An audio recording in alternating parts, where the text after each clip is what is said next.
what's up? So this is going to be, I guess, episode 2 of the financial freedom deal, Operation Financial Freedom, if you will. And this is my plan anyway, and this is part of my PACE plan. So, quick review. PACE plan is a primary, alternate, contingency, emergency type planning, and it doesn't only pertain to the military and law enforcement personnel. Like, anybody can develop their own PACE plan. Mine in particular, where my primary focus is health and fitness. Alternate is financial stability and freedom.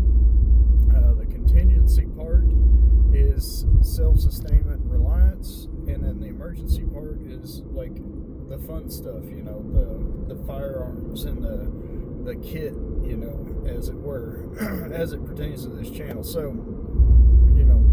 a lot of what I do here is primarily just playing around with long-range shooting, but there's a lot more to my life than just that, So, and also with a PACE plan, this is not a plan A, plan B, plan C, plan D situation here, like where you start at plan A, and if it doesn't work, you go to the next, and then if that don't work, you go to the next. That's not the way PACE planning actually works. Each component of the PACE plan is equally important to the other. So these are things that are all need to be done relatively at the same time, and continuously worked on, and that is, those 4 components of your PACE plan make up the majority of what is important to you and the way you operate your life, right? So, getting into this whole financial stability part of it and gaining financial freedom, I just want you guys to think about something while we're doing this, is that if you're like me and you just don't make a lot of money, you just have an average job, and you only make like $40,000 to $45,000 a year. Well, if you think about it, if you don't owe anybody any money and all of your bills are paid, everything you have is paid for, you're not borrowing money for anything, you don't have any bills, the only thing you got to worry about is your food and fuel and your insurance for your vehicle or your home, and that's about it, and maybe a gym membership or something like that, which would be important for obvious reasons, and that's it. So you're not having to worry about a car payment, a house payment, credit card payments, student loan payments, personal loan payments. Like, the idea is to not have any of that shit going on in your life, right? So if you only, even if you don't, say you don't even make say you make like $30,000 a year and you don't owe anybody anything, though, everything you have is paid for. Think about what you can do with $30,000 that you make every year, that you do not have committed to something, that you don't like. It's just, you make $30,000 a year or whatever, and you don't have to pay it out to anybody because you don't owe anybody anything. That's a lot of money if you think about it. Like, if you made, if you made like $40,000 or $45,000 a year, maybe even $50,000 or more, say you made $100,000. That's a lot of friggin' money if you don't owe anybody anything. But if you've got like a $700-800 car payment, and then you've got a house payment that's $1,000, $1,200 or something, and then if you've got credit cards that you pay $400 or $500 a month on, or a personal loan that you pay a couple $100 a month on, maybe even student loans you got to pay $200 or $300 a month on. Like, all this shit adds up, and all of a sudden your bills are like, say they're $2,500 or $3,000 a month is what you have to have just for your bills, not including your food and fuel and all of that stuff. If you got $3,000 a month just due in bills, that's $36,000 a year that you owe somebody, you know. And so if you owe that much money and you're not making if you're not making at least double that, say $72,000 a year, if you owe that much and you're not making double, you're probably living seriously thin, like paycheck to paycheck. You know, you don't have any extra money to do anything. And you got to start thinking of what got you into that situation.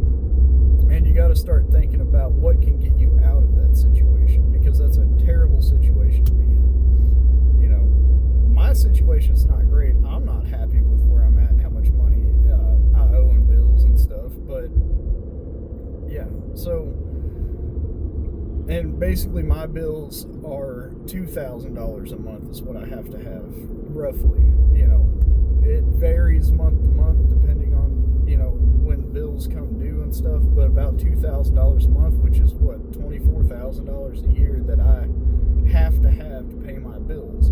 So ideally, to live semi-comfortable, I need to be making double that, which is $48,000 a year, which I don't actually make.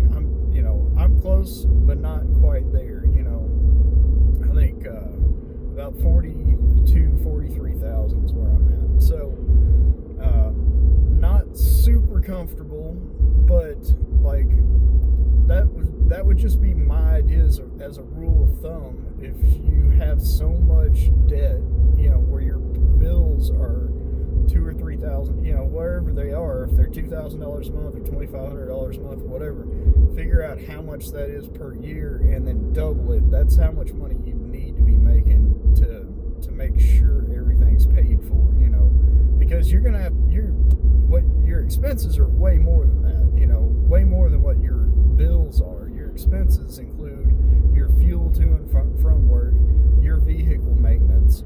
Your expenses also include your food, you know, and then whatever else is necessary just to exist, right?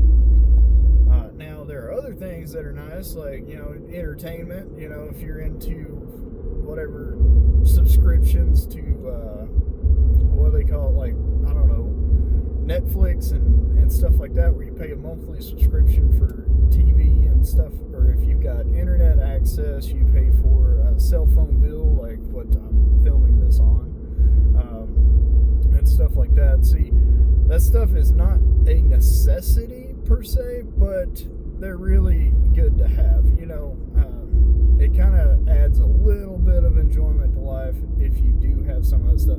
I personally don't watch a lot of TV at all, especially not the news, for obvious reasons. It's mostly just trash, and I really don't enjoy listening to people talk about the news because, you know, to me personally, I'm like, is it affecting you in your daily life? Like, if it's not affecting you, whatever's going on around the world, like the bullshit happening in Ukraine and, you know, with Russia and stuff, has absolutely no effect on me in my daily life. So why would I worry about it? You know, I still get up, I go to work, I eat my food, I buy my clothes, buy my fuel, you know, I come home and play with the kid and spend time with my wife and all of that, and like nothing happened to me because of what happened somewhere else in the world. You know, like my life goes on every day and none of that stuff matters. So,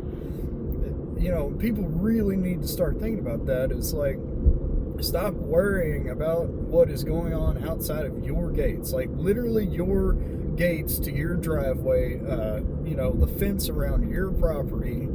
You know, worry about stuff that's happening there. Worry about what's happening inside of your own home, you know, within the doors and the walls and the windows of your home. Worry about that stuff. You know, don't worry about what the hell's going on in the news, whatever new virus outbreak and bullshit they're trying to propagandize you with and scare you with and blah, blah, blah. Quit worrying about it, you know? Quit worrying about what our president's doing. It doesn't matter.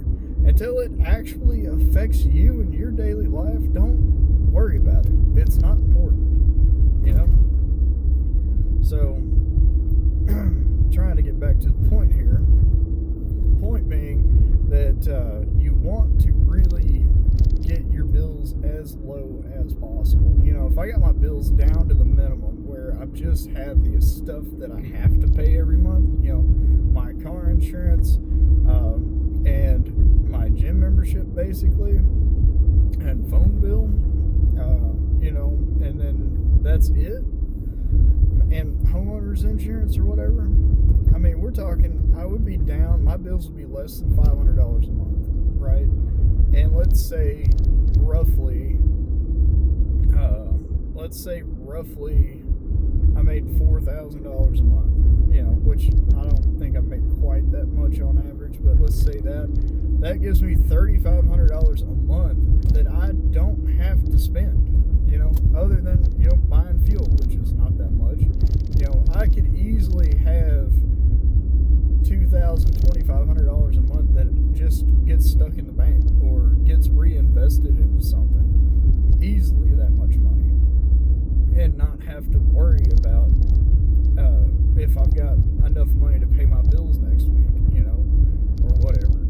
And I mean, I'm serious. Like, if you are in over your head and your bills are at what you make, or, you know, almost what you're actually bringing in, and you're only saving like $50 a month at the end of the, you know, at the end of the month, that's the most you could possibly save. You need to get your shit together, because, you know, you're like kind of in a dangerous area where if something bad was to go wrong, if you needed some extra money, you know, transmission goes out in your car or something, you're already maxed out on your credit cards and you can't take out another loan or something to fix it, you're kind of screwed. You've put yourself in a really poor situation. So it's just my thought to you, and is that you want to get rid of as much debt as possible. Get rid of the number of payments that you have to make each month, and get rid of the total amount of money that you have to pay each month as quickly as possible. Put everything else on hold until that is done, which is what I've been working on for over a year now, or almost a year. Is I've really cut back on a lot of the things I like to do and where I like to spend money at, and I've really focused on trying to get rid of these payments and this debt and stuff. Now, I did, in my last video, I admitted I didn't stick to the plan 100% last year, and I goofed up and caused myself to take a few steps backwards. But now that I'm focusing on it, and I'm going to start doing more videos on this, you know, just to keep myself in check, really, I'm going to really start trying to make some good headway here as far as getting rid of payments and getting rid of debt, you know. And then later, in a few years, you know, 5-6 years down the road, is my goal to be totally out of debt. And it may take longer than that, it might not, you know, depending on life and what happens. But then after that, you know, once I've achieved my goal of being debt free, then we can coast, we can party, we can, you know, like, I can go to work and I know I really only need, you know, about $500 to $1,000 a month just to go back and forth to work and pay my essentials, you know, keep up with maintenance on stuff, and that's really all I need. And the rest of it, the other $3,000 a month that I make, I can literally use for anything else, whatever I want to use it for. That's what I call comfort zone right there. You know, that's what I want to be able to do.